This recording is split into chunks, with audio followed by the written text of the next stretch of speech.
This is the Human First AI Marketing Podcast. I'm your host, Mike Montague, and my guest this week is Susan Frew. You can find her at susanfrewspeaks.com. She's a usable AI for business expert. She's also the author of many books, mostly about competing on awesome instead of price. So we're definitely going to talk about that. And she has a podcast, Compete on Awesome with AI podcast as well. So since you're listening to a podcast, you probably can find hers out there as well. Susan, welcome to the show. Hey, thank you so much, Mike. It's great to be here. We like to start with the human first. So tell us about competing on awesome. Why are you awesome as a human? Well, you know what? I think why I'm awesome as a human is the fact that, I embrace my ADHD on a daily basis. And, my ability to do so many things at the same time and keep them straight. Like in my mind anyway, they're straight. But I definitely embrace that for sure. And like you add a little bit of Diet Coke on there and it is rocket ship. I love that. And I love that idea that like it's not a bug, it's a feature. I think so many times we think, oh, I have too much energy. That's a bad thing. Well, that's also a good thing if you use it correctly and you learn how to adapt to that. Tell us a little bit about the book series and competing on awesome and not price. What does that mean to you?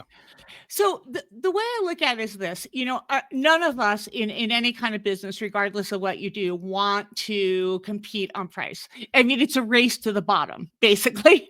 You're going to make it lower. They're going to make it lower. Boom, boom, boom. And then you sort of lose the conversation about value. And what I believe, what's happening with AI right now is that if you do not embrace this new technology in any way, shape, or form, and you want to pretend like it's not happening, your neighbor down the street is going to be doing it. Your competitor is learning and embracing and changing and adjusting. And if you're not willing to do that, then maybe it's time that you move on. But because you don't want to be selling candles when the person across the street is selling light bulbs. And that's basically what's going to happen here. Yeah, and I think AI is awesome. And it does has the power to do some really awesome things for us, with us, and kind of through us as we think about it. So when did you realize that AI was awesome for you? And we should say you're America's usable AI for business expert. When did you find it to be a helpful tool? Well, this is a human element. So my husband and I have a plumbing company, which used to be a very large plumbing company. We've now downsized it mainly because he had a very bad health scare last year and he almost died. And that really was a catalyst for us. I did not want to work in that business. I had not wanted to work there for a long time. He did not like the big company. So we set out on a journey of automating as many things as we possibly could so that he would be able to run the company. So we implemented all of these different AI tools, AI answering service. We scaled down. We found a sort of a much smaller location, so on and so forth, and saved $170,000 in the business budget.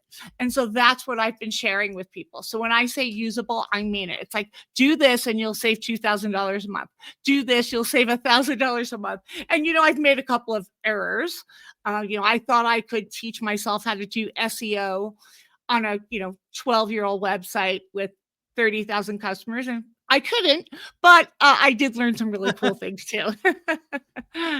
I think that's important. One of the things that becomes important to me, I think, as we talk about this discussion, especially with like human first AI or how we balance what's a robot job and what's a human job, as you mentioned there, is understanding what the awesome part of your business is, though. Like that's not the thing we want to automate. So what I heard in all of those things was you weren't automating the plumbing or the customer service that you do on site, which is the magic of your company.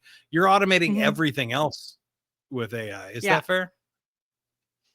Yeah. So I think this is really, to sum it up, you want to automate the routine and you want to humanize the exception, and really make Mhm. that the most powerful part, because building relationships, building connections, dealing with customers one-on-one, those types of things are going to be paramount.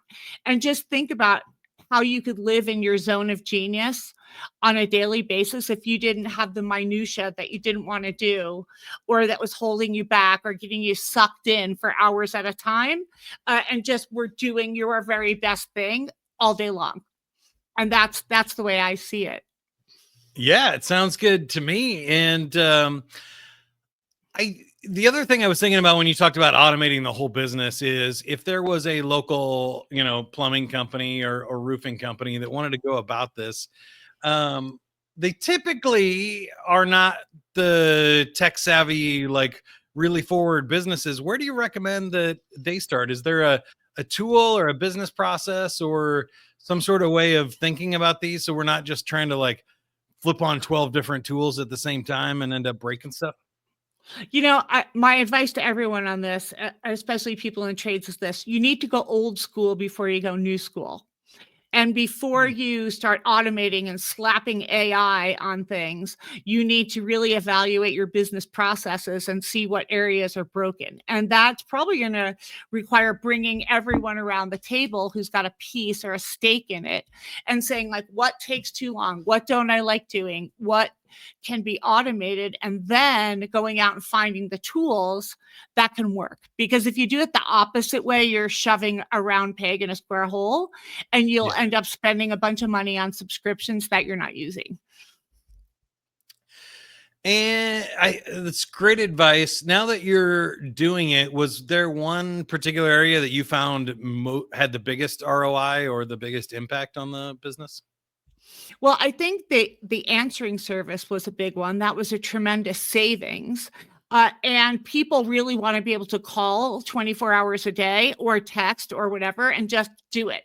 And the answering service that we use had been, sort of gathering data and scraping information in the industry for a long time. So it can answer so many different questions better than me, actually, on plumbing, on HVAC. It can book appointments, it can confirm appointments. So, and then it sends us a text if there's one that is not working, or it's urgent, or you need it right away. So we can still see it. My husband sees them all on his phone when we're closed, but that was a huge one.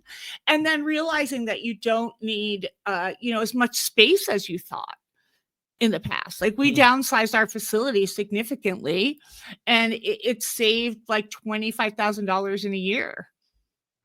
Was that mostly due to people, equipment, or what? How come you save so much space?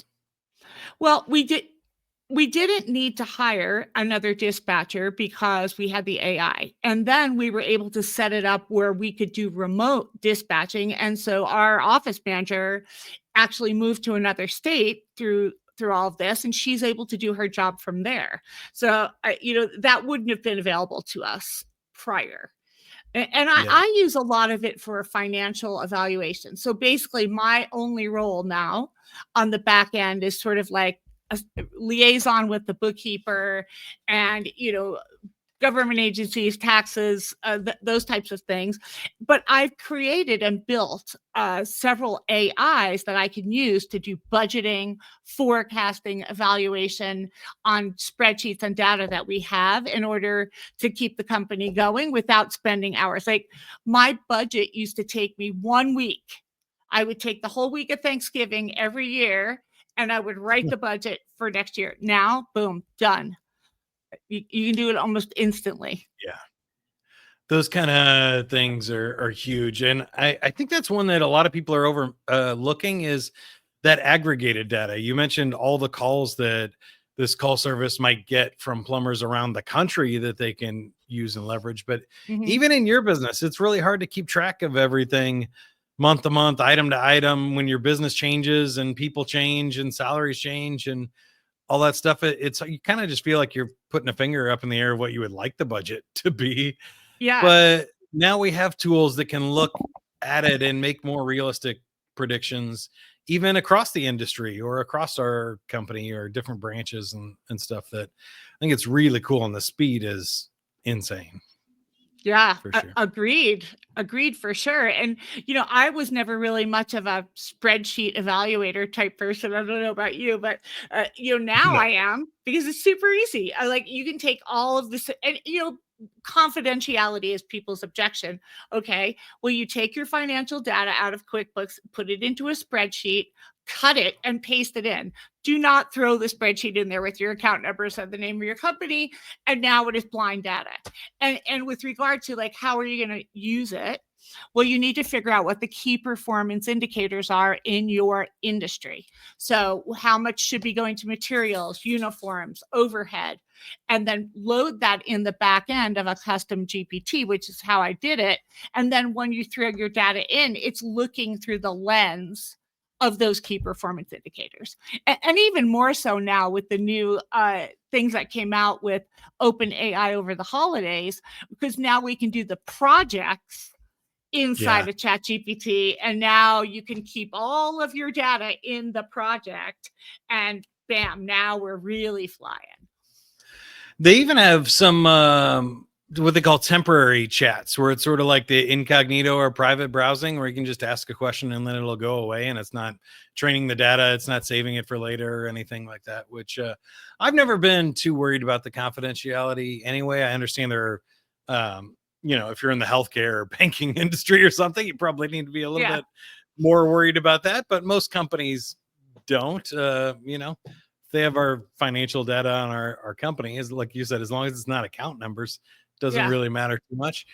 So I say, yeah, go for it, figure it out. And there are ways to get around whatever objections you might have, certainly on that side of the business.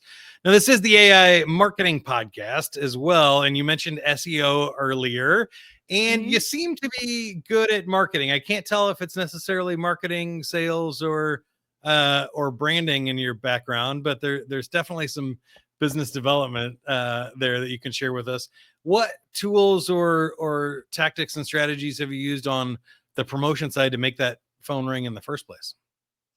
Well, so you're going to probably roll your eyes, Mike, and maybe many of your listeners who are in the marketing space, but here's another reason why we moved the company. So our SEO initially, as between SEO and pay per click, was running around 10 grand a month. And it and it started not working because we have giant competitors in the market, and we were not Yeah. getting any traction because they were just outspending us. So then what we were able to do is, and so I got it down to $3,500 a month, and I kind of stopped doing paid ads and what have you, but that still was too much under the new structure. So years ago, I bought this domain called Denver Plumber and HVAC. So, and when we were moving anyway, we moved 4 blocks south, and now we have a Denver address. So what we do and where we do it is in the URL. And so now I am spending a little bit of money on SEMrush, which, evaluate what my keywords are and what's going on. And that's it. And the phone is Wow. super busy. I mean, busy enough to keep my husband and just a few people busy, and that's it. And boom, done. And so that was huge. But I'll tell you, here's what I did wrong and why you need a real marketing person for most of us. I thought that I would, once I got the website back from the $3,500 a month people, I thought that I could just figure out how to work on a WordPress site myself. No, I could not. And then I had to hire a person off a freelancer from India. And so I spent several nights up all night working with them to get it back on track. But I wouldn't do that again. I would definitely, that was a bad science experiment. It's okay now, and it's getting better and better. But I just didn't have the expertise to, totally commandeer a WordPress site and make it work.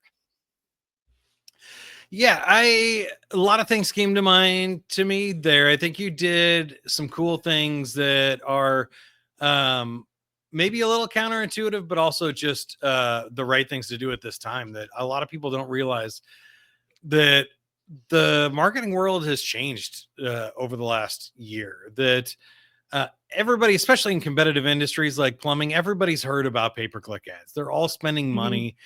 Google is making more profit on the plumbing job than the plumbers are at this point because they're spending so much per click, and everybody's doing it, and it's really hard to be profitable that way. The flip side of that is also that more people are getting their answers from ChatGPT and other AI related searches that they're not even visiting websites to get answers. So it's a little bit different when it's a targeted keyword for, making a purchase, like, my basement's flooded, I need a plumber right now kind of thing, versus a knowledge or education that might happen more in like a B2B space or something. But local SEO is the key there. Like when you're looking for a local plumber to call, you have to come up in those map listings. You have to be the ones for those localized keywords, and even in a ChatGPT answer, be known as one of the main companies around. And I think that's really where all this is, because the search traffic is going down, pay-per-click is becoming more expensive, and just not getting the sheer numbers that we need to grow our business these days. Well, yeah, I know, Mike, but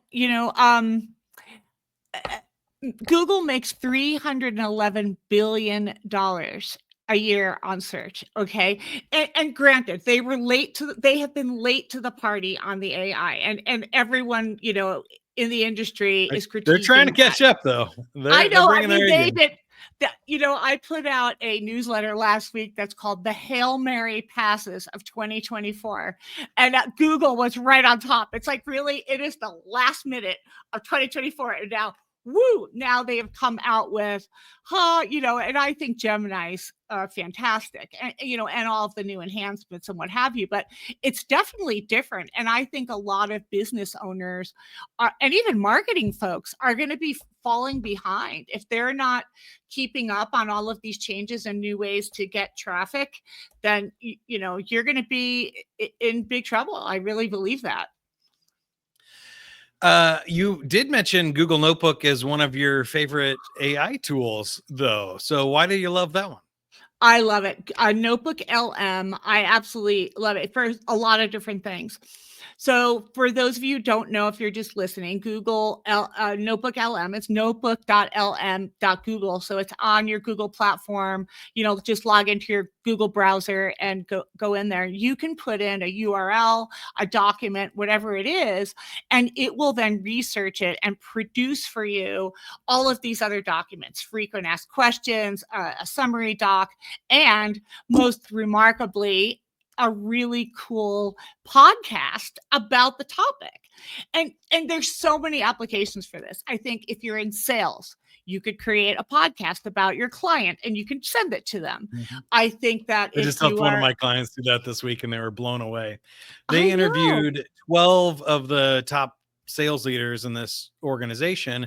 We put the recordings into the Google Notebook and then had it produce a summary of what their, common challenges were, what their leadership strategies were, which, departments or philosophies or products were doing well. And you can start querying this database of everything about your client, and then sent them a podcast about here's everything that's going on at ABC client going into 2025. And it sounds really cool. They were blown away. It definitely is. And I think it's going to only get better. Now, I mean, it already has since it first launched. Now you can edit it. You can add another person, what have you. But there's so many applications of this. And another application, which I am recommending to a client of mine, I do a little AI on-site consulting. They have a team that's spread out quite a bit, and they're also on the road often. And they're feeling like the employees aren't getting kept up on new things, trainings, what have you. So I'm having them create like a podcast channel with the Notebook LM of all of their training documents. And then while their employees are driving around, they could just listen to their ABC company podcast. And I think there's a lot of people who want to consume information that way. I think, podcasts are the number one way people are consuming information right now. So why not give it to them the way they want it? Or they can read it. They can, give people what they want in the way that they want it consume it, and that's up to them. Yeah, again, it's this aggregated data that we've never been able to get before. So you can do up to 50 sources in Notebook LM. So you mentioned you can upload audio files, PowerPoints, PDFs. Mhm. You can link to websites. You can link to YouTube videos, and you can just compile all of this junk. And it's not junk, but all this great stuff from all these different sources as a research project. So no matter what you're working on, you can paste Mhm. it all in there and then ask the AI any questions about the data. So one of the cool things I did when I was writing my book for my previous podcast, Playful Humans, I had interviewed 200 different guests and I had written 52 chapters of the book with little short takeaways. And I wanted to know which guest to feature in which chapter. And so I uploaded all of that stuff to Notebook and just said, can you recommend, which podcast aligns best with the message I'm trying to share here, and knocked it out of the park. In one of the chapters, I mentioned a concept called desbundar, which is a Portuguese word for fun. And when your inhibitions drop during fun and you kind of get into the flow state. And it recommended that I interviewed this Portuguese artist in one of the episodes that I had forgotten about. And you're like, oh, wow. Well, how long would that have taken me? Or even if I paid an intern or somebody overseas to do it, they would have had to listen to 230-minute episodes, take notes, or Mhm. scroll through transcripts and all of that stuff to find and make these decisions. And all of a sudden, in like, maybe the whole project took me an hour, but the answers are coming up in 5 minutes or less. The data that I needed to move forward with my book or my project. It really is remarkable. Are you a user of HeyGen, HEYGEN? It's avatars. Yeah, I know what it is, but I am not. And you can convince me otherwise on this one, but I think it goes to my human first part and then also my performing. Like I don't want an avatar of myself or to outsource what I think is my awesomeness. Well, so something interesting on the vein of Notebook LM, and I built an entire business in one day, and a big part of it was the HeyGen avatars because I did explainer videos like a whole wall of them in half a day. Now that would have Yeah. taken me, hair, makeup, all that stuff. No need. However, what they just rolled out recently is they can do a podcast, but with two people sitting there talking. And so you can just put the script in like Notebook LM, and same thing, you can put in a URL and it will come up with it, but two people are going to have a conversation like sitting on a sofa. And that mind blown. I'm going to demo that. I'm doing a keynote on Friday and I'm demoing that in my presentation, and I think it's going to blow these folks away. And they're pretty sophisticated clients. They're probably on the scale of knowing about AI, way on the high side. So it's going to be pretty exciting to be able to share that one. That's awesome. Well, I have two questions here for you before we let you go. And you mentioned you do speaking. You can go to SusanFrewSpeaks.com, find more information about her business there. But the AI tools are changing so fast, and it's easy to get blown away one week, and the next week you think like we're stuck or the tool doesn't work like you want, and you get frustrated. And then the next week your mind's blown again. How do you keep track of all of the changes in AI? Well, I jokingly say, but it's really only half joking, that I've been sitting in this chair for 2 years learning. But I consistently, Mike, every single week consume, and I've been tracking it. So 6 to 8 hours a week of new things, content, playtime, all of that. Podcast, Yeah. YouTube interviews, whatever it looks like, because I jokingly say, and not really, I want to be people's tour guide to AI. Like, hey, I'll do the sifting through it and then I'll show you the shortcuts that'll be like, you need to use this one for that. And there's a website that I love. There's an AI for that.com. Have you ever been on there? Oh yeah. I've seen that one too. It's Mind blown. crazy. As of yesterday, there were 27,000 documented AIs that they are tracking. And when I first started showing that as a slide, it was 7,000. Yeah, I think that goes to the point that you need somebody. We're going to need an AI to aggregate the AI tools, because there's no way you can keep track of 27,000. But there is something out there for that. The websites are there. The tools are amazing. It's also why I don't want to get into the automation or building AI or even agents for things. I think it's all changing so fast. It's going to be really hard to make money. And then, any that do might get gobbled up, by Google, OpenAI, or somebody else for a lot of money. Yeah. So it might be worth your effort. But man, it's interesting. I wouldn't want to be in that software business at this time, but it's going to be cool to see what shakes out. And I'm glad that so many people are. My last question for you is the fun one. This is, how do you see things in the future? We got to go at least 5 years out. So at least 2030, but you can go as far out as you want. Where do you think AI goes? Does it all get settled? When it's all settled, are we living in a world where we have, our android robots walking around folding our laundry and cooking our dinner? What are the role of humans in this future world? Or do you think it's kind of business as usual, but we have some great virtual assistants? Well, yeah. So I think agents and assistants are, interchangeably so. I think there's going to be a lot of things that will be automated, but I believe wholeheartedly that relationships and connections, personal connections, and customer service, and all of that, and putting that up here as the most paramount and important thing ever is going to become really important. And people who can still build personal connections are going to be the ones that succeed in this new world. And I do think, there's a lot of things we can automate. There's going to be laggards, right? Like, how many people do we know still has an AOL email address? We know who you are out there. That there's going to be that group. They're going to be the people sitting on their horse watching the automobile drive by.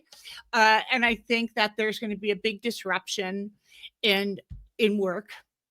A lot of disruption. I believe that the disruption should not derail, though, the organization. So, and as I mentioned earlier, being the best you can be, being your genius, and offloading everything else, getting rid of all the minutia, all the junk, so that you can be the best you can be. And I don't know. It's so hard to predict. If we just look backwards at the last 2 years, I'm like, it's hard to predict that forwards, because if we keep at these leaps going forwards, I think there's no question that we get to some sort of artificial general intelligence and some sort of like sentient being, whatever you consider that to be, that has some sort of consciousness, mind of its own, operating independently, like an android or something from Star Wars, which I think is a really cool thought too. I don't know if I've said it on this podcast yet. I think I have, but my take, I think we're officially at the part where there is AI that are smarter than some humans.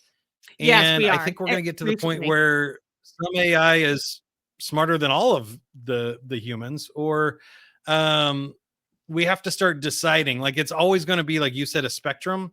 Well, that there'll be some humans that are behind, and there'll be value in craftsmanship, and somebody that hand makes a chair or a piece of art for you is going to be more valuable than one that's machined by a robot, even though it can be done, cheaper, faster, or even better in some ways. So I have an optimistic view that it's going to be continue to be a spectrum of results. We'll have some dumb agents that do simple text for us, and we'll have some really smart, virtual assistant, kind of general intelligent things that we work with too, or that become part of our companies, which is a fun place to be. All right, Susan, any final thoughts here? How can you help us, or how can we help you? What would you like to tell everybody before we go? Well, you know what? If anyone needs a great keynote speaker for their conference, I'm your person on AI. I make it fun. But really, what I want people to know is when you're using AI or investigating AI, be curious but cautious. It has a lot of amazing things, but you just like with anything, there's going to be bad actors in any sector of the world, and just make sure that you're aware, and the more you learn, the more you know, and the more you can protect yourself and figure out how you want to use AI moving forward. There you go. That's Susan Frew at SusanFrewSpeaks.com, the usable AI for business expert. And don't forget about that podcast too. Compete on Awesome with AI podcast. She has books on our website and all kinds of workshops and other events going on. So go check that out. As for me, you can find us at avenue9.com. Subscribe to this podcast. Send it to somebody that you think needs to hear it. Reach out with suggestions for future guests, people that I should talk to, or questions that you have that we could answer. I would love to hear from you. And until next time, keep going. Have fun, everybody.